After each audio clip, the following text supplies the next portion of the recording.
Welcome in, you guys. Couple Cowboy here. Today we're going to be going over my Stam DK build.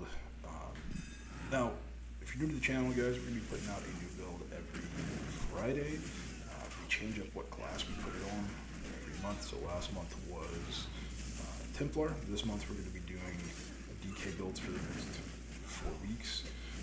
Started with our Stam DK, but then we're going to do Mag DK next week. Then we'll do like a hybrid, then we'll do like a bash build or something weird to finish out the week. But I like to do off-meta builds, guys, so never find anything too meta on my channel like Oak, Fathers, and Rallying Cry. That's just, it's not it. It's not everything. But anyways, this was pretty easy, guys. It's 2 crafted sets. You do need to farm your weapons. That's the only farming you really have to do for this build. And then if you don't have scribing, it's kind of important, but you can make do without it. So let's go ahead and get into it, guys. We're going to be rocking a 5-piece Serpent's Disdain. This is a really strong set, guys. Status effects are in a really good place right now. They provide a lot of utility and a lot of damage. Really easy to apply with this build. And it's obviously we have fantastic uptime on it. So really good stuff here. Next up, guys, we're going to be using Dragon's Appetite. If you're unfamiliar with this set, it does a little bit of recovery for us. We don't care about that too much, but we're here for the 5-piece. Any kind of flat damage, guys, on like a high tick build. So a lot of DoT damage, right? And then a lot of the status effects constantly applying, reapplying, and then whatever utility that they're providing. Having a flat 217 damage buff to that is just, it adds up. It adds up really good. So that's important. But also you can't forget the healing aspect of this set. Basically, you can apply 2 stacks every second, and you get a stack whenever you deal non-bleed damage to a bleeding enemy. And then once you get 10 stacks of that, again 2 stacks per second. Once you get 10 stacks of that, you're going to heal for about, it's going to be about 8 to 10k, maybe more if it crits. And I believe it can crit. So really good. And that's after Battle Spirit, guys. This is just not buffed up. This is just not including any of our increased healing received kind of multipliers. And trust me, in practicality, it heals for much more. These are what I think is probably the most important piece that you farm. You do want Maelstrom maces. It needs to be maces. You can use probably like swords. You could probably use axes. I missed the old axe where they apply to bleed, but you could probably use the new axes for increased crit damage if you get lucky and crit, but we don't have high crit, guys, so I don't really recommend it. It needs to be maces for the pin, and I do recommend you farm Perfected, which means you have to farm the Vet if you can, but if you can't, that's okay. It's not a big deal. You just lose 100 weapon spell damage. It's not the end of the world. And you're getting, oh shoot, you guys can't see this here. I'll show you guys over here, this set. Now, I'll talk about traits and weights and what you guys should be using in a second after we discuss all the sets, but you'll be losing, if you don't have the Perfected, you'll be losing 103 weapon spell damage, but that's not that significant considering the 2-piece is going to give you roughly 1,700 weapon and spell damage, so who cares, right? Next up, guys, here, I'll slide this over here. The Vatron Ice Staff. I know you guys can't see with this format, and I do apologize because my freaking face cam, but I have to cover chat with it because people are terrible. Vatron Perfected Ice Staff. This one does not have to be perfected. It just get an Ice Staff. You do want the Vatron variant, though. You could technically use like a trainee or something to give the one-piece health, but I do recommend you take the Ice Staff because this is going to increase our offensive pressure, and it's also going to help you build those Dragon's Appetite stacks much quicker, if that makes sense. So now talking about traits, guys, I do recommend, we'll start with this one. I do recommend you guys take Defending Back Bar with this build. I usually like Infused because it gives us an extra roughly 400 weapon spell damage, but we don't have anything that's going to proc. You need a weapon damage skill.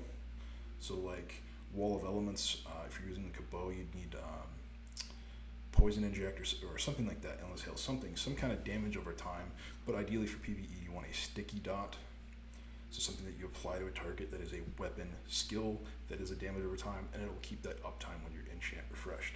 But because we don't have that, we're just going to take Defending. It's going to make us much tankier on our back bar, and that's pretty nice. For our front bar though, guys, we're going to be taking a Charge. Now you can do 1 Sharpened, 1 Charge for the Maelstrom. personally, I prefer 2 charged when I'm doing like a lot of 1vx type situations, because that way when we're switching targets, we're constantly reapplying all those status effects, which makes them really tough to purge off. People have to play more purge roulette. And it's, again, it's a lot of damage, and it's a lot of utility having those on the targets 24/7. Really good cleave as well. But you can, again, take sharpened if you're doing more single target. I would take 1 sharpened. Like if you're doing a lot of dueling, 1 sharpened, 1 charged. It's probably the combo. I made 2 sharpened. I tested that. You weren't getting enough status effect uptime, and then I feel like you have too much status effect uptime because we're using serpents. It lasts 20 seconds, right? You just need to reapply every 20 seconds. So sharpened is probably better for that. But again, 1vx, 2 charged, or open world 2 charged, I should say. Anyways, let's talk about jewelry real quick, and this is a very important thing, guys, because I need you guys to understand how the damage over time works with Bloodthirsty. There are 2 types of dots in the game. There are sticky dots, and there are like ground damage over times. Ground damage over times will, because they have to calculate whether or not you're in the AoE, they redo their how do I even begin to explain this? They redo their damage calculations every single time that they tick. Sticky dots like V-Claw or Venomous Claw, a lot of our damage over time, every piece of damage over time that we're using in this build is considered a sticky dot. And they snapshot your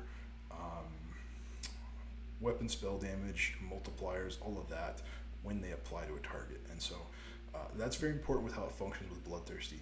If you hit a target with a V-Claw, a Venom Claw, at 100% health, you're not going to get any of the Bloodthirsty increase in damage, right? And so if we're rocking 3 Bloodthirsty guys, that's almost 1,000 weapon spell damage that we're losing if you don't ever reapply that. So basically how this build works, guys, how important it is with the Bloodthirsty, you need to be constantly reapplying your dots every time your target gets into a lower HP threshold. So, you know, you get them, you apply everything right off the rip, so you have that constant pressure. I'll go ahead and show you guys the skills real quick. We'll come back to the gear, don't stress. So you're gonna Bloodthirst, then you're gonna apply all of your dots. So you have Blood Crazed, Petulant Soul, V-Claw. I'll talk about these in a second when we get back to skills. But then you're gonna swap to your back bar. You're gonna reapply your Bloodthirsty, and then you're gonna hit this structured entropy. Right now, you've got all your dots rolling on somebody. These are not benefiting from your Bloodthirsty at all. Even if these alone, these 4 dots, get your target to 20% health, unless you reapply them, they don't benefit from Bloodthirsty, which is why you might consider using Infused on this for a lot of 1vx situations. I tend to find 1vx, people don't watch their health that well, so it's what it is. They're probably going to rot from that no Bloodthirsty dot either way, but I prefer to have the Bloodthirsty in case I come across a mid-gamer that can actually watch their health while they're zerging you down, or just dueling type situations, 1v1s. Again, Bloodthirsty is going to be better, because when you are trying to kill somebody, when you're pressuring them, you reapply those dots. And the really cool thing about this, guys, is if you apply these dots, you get somebody, let's say you get a sword to 10% health, right? They start shielding up. You just go through your rotation. You hit them with the low HP V-Claw, you hit them with the low HP Blood Crazed, you hit them with the low HP Petulant Soul, and you hit them with the low HP Degen, or whatever that thing is on our back bar, right? That is going to hit them, even if they heal to full health, that's going to hit them like they are 10% health. You're going to get that extra 1,000 weapon spell, that execute potential from these damage over time effects. And you just don't reapply them. You just spam Bloodthirsty, you hit them with your Fossilize, your CC, and you're absolutely cooking people. So that is why I love Bloodthirsty on this build. Now let's talk about quickly, because I wasted a lot of time. That was very important. I wasted a lot of time explaining that. We're going to go over the weight and then the trait. So for the head, guys, take heavy. You can take Impin, Reinforced, or Infused. I recommend Infused. It's going to give you more max, which means more damage and healing. Shoulder, medium. Take a medium shoulder. Take Impenetrable. There's no alternative here. Heavy chest, you can take Reinforced or Infused. I recommend Reinforced because you're too squishy with anything else. For the gloves, the reason we take Reinforced there, by the way, guys, The chest gives the most armor out of any piece, so you want to increase that by as much as you can. For the gloves, we're going to take light armor, impenetrable, and for the belt, we take light armor, impenetrable. We take light armor on these two pieces specifically, guys, because they provide almost no armor as is, and it's not a big loss to make them light as opposed to heavy. For the legs, you can take impin, infused, or reinforced. I recommend infused, same as the head. You always want to take heavy on the legs though. And for the boots, guys, you're going to take heavy and you're going to take impenetrable. There is no alternative. I think that's it for our weapon and armor traits. Let's go ahead over to skills. Now, we already talked about some of these, but we'll get a little more in depth here. Fossilize, you can take either morph of this, guys. You can take the morph that heals them or the morph that CCs them. I prefer the morph that roots them after, and here's why. If you go look at weapons and you go to dual wield, wherever it is, I think it's this passive, Ruffian. Yeah, 15% bonus damage when attacking enemies that are stunned, immobilized, or silenced. This is basically going to let you get after you fossilize, you can apply your blood craze, and again, it snapshots, you're going to get that 15% extra weapon spell damage out of that. Or not weapon spell damage, just damage increase, I should say, which is pretty nice. And also, if you already have, they're low health, you already have all your dots rolling on them, you can just spam Bloodthirsty, and this absolutely cranks people because this is damage over time in its calculations, and this is also, I think, a bleed damage, right? Yeah, 2k bleed damage per hit kind of thing. So really, really, really, really good. Next up, guys, Bloodthirsty. I guess we were talking about it. This is just your spammable. This applies our Maelstrom dual wield effect. So you hit this, you need to hit your Bloodthirsty, and then you can apply all three of these, and then you hit your Bloodthirsty, you can go to back bar, apply this, and you can apply this, and then you can kind of just spam this while you wait for Fossilize to come up. And if you're not watching the video, I hope you watch the video, because if you're just listening to this, that's not gonna make any sense. But anyways, so Blood Craze, guys, this is a really good dot. It's gonna heal us every time it does damage, which is pretty cool. One of the reasons we chose this morph. It does bleed damage, so it can proc the hemorrhaging effect. So does this, by the way. This can also proc hemorrhaging, the Bloodthirst, and our ult's going to guarantee you hemorrhaging as well. But again, this just heals us every tick, which is really, really, really nice. And this also this is one of the most important dots that you can apply early, because this is going to start building your Dragon's Appetite stacks, right? Remember, all of that damage increase, that 217 flat damage increase, only applies to bleeding targets. This is how we make our target bleed. And again, it starts that stacking for the healing as well, which is pretty good. So this is priority. This is the first thing you need to apply. Next up, guys, I recommend you apply V-Claw. Just because this does more damage every 2 seconds, 12% increase, exponentially increasing.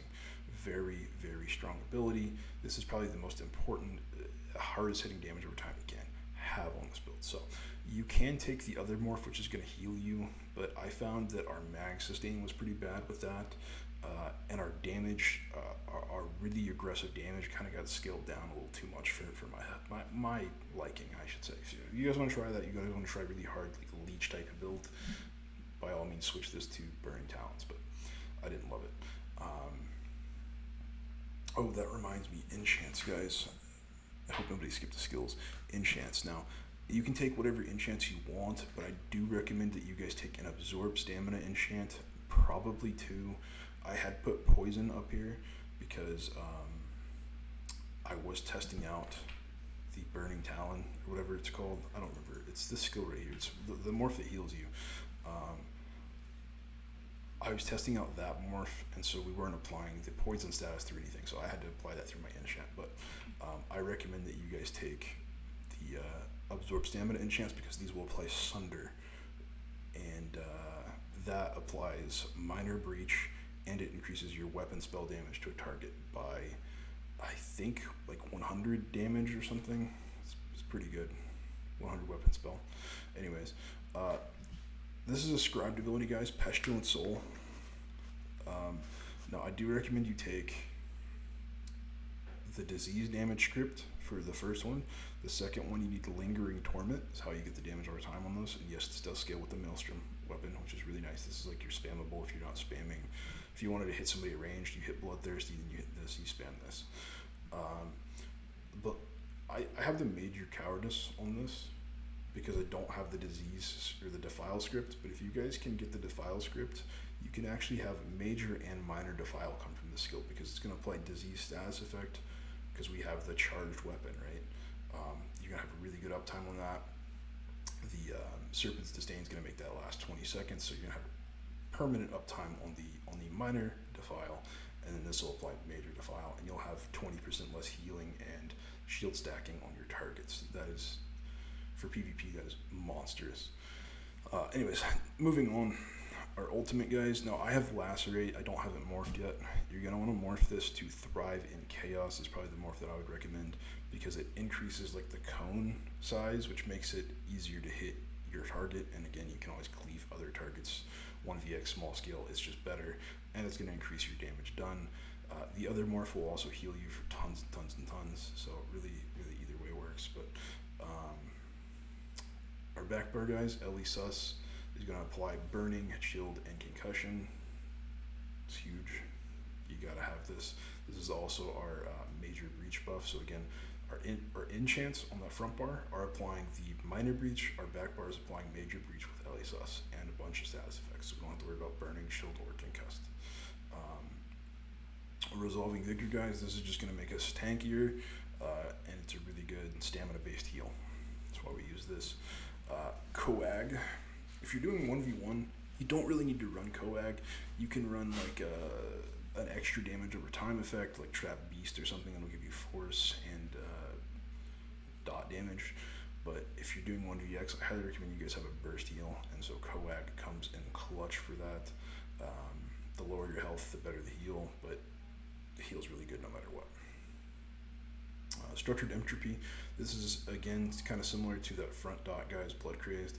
This is a ranged dot, so I tend to apply when I'm opening a fight. I see somebody from a while away. Before I'm in melee range, I'm hitting them with Ellie Sus, and then I'm going to hit them with Structured Entropy.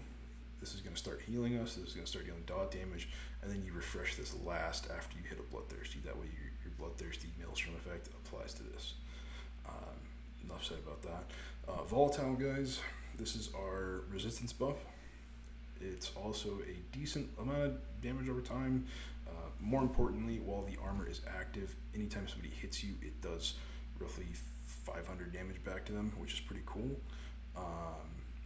Especially considering that this actually scales with Dragon's Appetite, so you get another 217 damage on top of that. So anytime a melee attacker hits you, you're dealing almost 800 damage back. Pretty nice. And then you can actually stack that. I'll cut away real quick, guys. You can actually stack that. I don't have enough CP, as you guys can see here. We'll talk about CP at the end. But where is it? Cutting Defense. This doubles that effect down. So anytime somebody hits you, you're basically going to be dealing almost 2k damage back to them, which is nuts. Melee will hate to fight you. Skills. So that's that, and then this is my go-to ability, because this is an AoE, guys. See all these little projectiles that shoot out? This brings Nightblades out. So if you're fighting a Nightblade, right, we don't really have any other way to bring them out. All of our damage is single target damage over time. Other than our AoE or front AoE, you can technically do that to bring them out, but I would only do that if they're low and you really want to kill them. If they're not, you're just casually fighting them. That armor, just reapply that. You're reapplying your armor buff, but that's also going to bring out any Nightblades that cloak. And then for our back bar, guys, you can take Magma Shell. You can really take whatever you want here. I've actually run around with Dragonite Standard as well. You take the Standard of Might Morph. Really strong, guys. But if you're taking Thriving Chaos on your front bar morph, I would take Magma back bar. That way you get in a 1vx type situation. You're limiting incoming damage to 3% of your max health, so less than a 1k damage basically.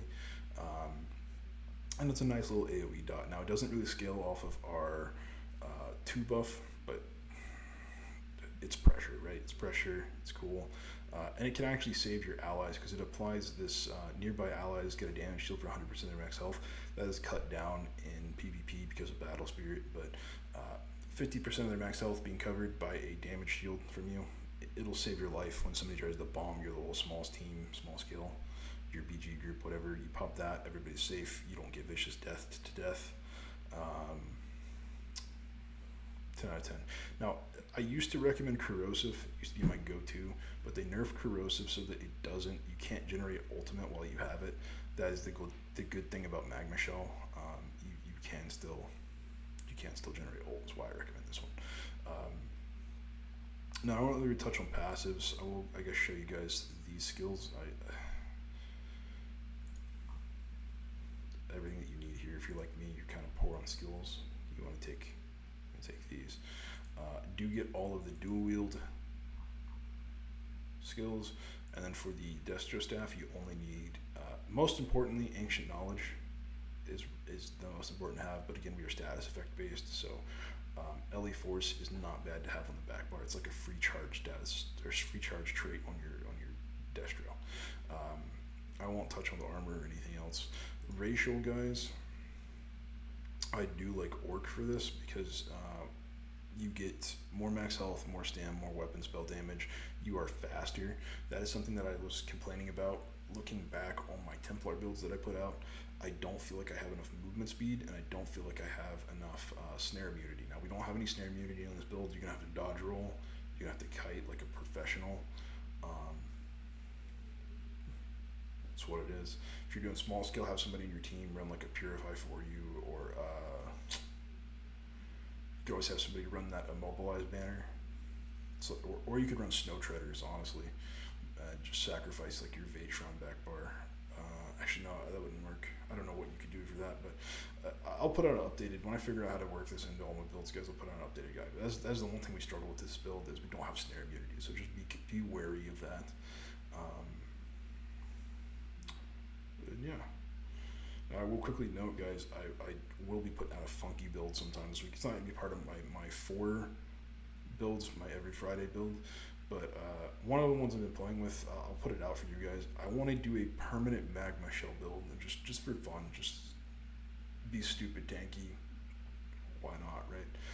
So expect that out pretty soon. But let's go ahead and jump into the CP. Now, red tree, we're going to start down here. Start with tumbling, just to put a couple points in. We're going to take expert evasion. This is going to help with our stamina management. We don't love to burst heal if we don't have to, because that means we have to swap to our back bar and hit Dragon's Blood. So if we can dodge roll or just mitigate damage and rely on the healing over time that we have access to from Dragon's Appetite, from the 2 dots that leech, from our spammable healing us, the Bloodthirsty, and so forth. Really, really, really, just dodge roll is king, and that's free dodge roll. The other one you guys want to spec into, put 5 into here, or 10 into here, I guess. And then you want Pain's Refuge. We're not a Templar, we're not a Warden, we don't have a way to purge, we're not a Necro, we don't have hexproof. So we're going to be having a lot of damage over time, or negative effects applied to us, and this is free damage reduction from that, because everybody right now, everybody's using Elisus, and that's instantly like 5 different effects on you. So slippery, guys, you can't PvP without slippery. I've tried. You can. I actually hit skip to 1vx's on my Templar with it, with the home 2vx, whatever. Slippery's really, really, really good, guys, but don't be like me. Don't forget to put your CP in. Hardened, this just throws people off. I really like this one. It doesn't do the most, but you come across like really experienced players. They know to CC you on cooldown until they're about to combo you, or they can line their combo up with your cooldown, which is like the king of PvPers. This just kind of messes with that, because your internal clock about when to hit your CC kind of goes off and it gets delayed, and people are like, are you using immovable pots and this, that, and the other. It only adds like 1 or 2 seconds to your crowd control immunity. It's like you get like a 9-second crowd control immunity, maybe a 10-second one, I can't really remember, but it's enough to kind of throw off the really good players. So I do recommend that. But if you're not really fighting a lot of really good players, Juggernaut is probably a pretty good one. Or you could go Rejuvenation for more recovery.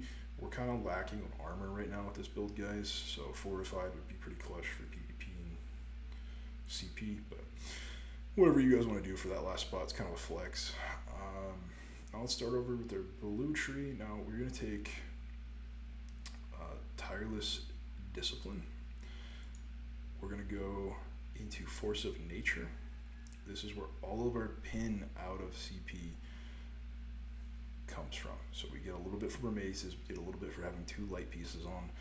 Every other inch of our pin comes from this, because we have we have every status effect in the game. I think we're getting like almost 8 or 10 status effects, somewhere around there.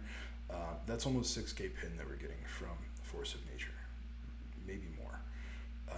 Really, really, really, really good. And then make sure you guys take the piercing all the way. Make sure you guys take battle mastery all the way, mighty all the way. I don't have flawless ritual because I'm low in CP, but take flawless ritual all the way, and then take war mage all the way when you can. We're gonna take deadly aim and master arms because we do exclusively single target damage over time. So we're just getting a 6%, I guess 12% buff to all of our dots with this, which is pretty nice. And again, for that last little CP right there, I would recommend cutting defense. I really like this. It throws people off, really messes with them. And this only gets more damage the more resistance you get. So if you take more resistance stuff, you have a healer with you that's providing a little more armor via their monster set or whatever. This is just nice. So free damage. But if you don't want to take that, guys, you don't really want to lean on the micro damage, probably Wrathful Strikes is the way to go. It's just, again, free damage. Green tree doesn't really matter. And then I guess lastly we'll cover flick skills, guys. So if you don't have scribing, you can't rock Pestilent Soul. What I would do is I would do this. This would be your setup. So front bar is going to look like Fossilized, Bloodthirsty, Blood Crazed, Structured Entropy, and then a V-Claw. And then for this empty slot back here, I would take Cauterize. That's going to increase your healing for yourself. It's going to help out your teammates, whatever. You don't have to take this Morph. You could also take the other one, the Flames of Oblivion, and that's just a ton of extra AoE pressure. Really, really, really strong. Either way, up to you guys. But that's all I got for you. Stay tuned. Next week we'll be putting out a mag build. It's going to be primarily for BGs, I think, is what we're really going to lean on with that one. I like BGs, guys. I don't love open world. There's that weird vengeance campaign going on right now. I do kind of like that because it's a little more skill based, but at the same time, you're just going to get zerged down, and it's whatever. I don't know. I don't love it, but I like builds. I'm not a great player, guys. I used to be really good at this game. I used to probably be one of the best DKs on PSN. I'm not great anymore, guys. I'm getting old. I'm playing other games. I'm not obsessed with this. I'm not playing this 20 million hours a day. I'm doing other stuff with my life, and so it's whatever. I'm not a great player. I rely on my builds to make me viable. When you get old, you rely less on reaction time and more on outthinking, outplaying, and that's what we're here for. That's what we're about with this channel, guys. And so stay tuned for next week. You guys take it easy. GG's.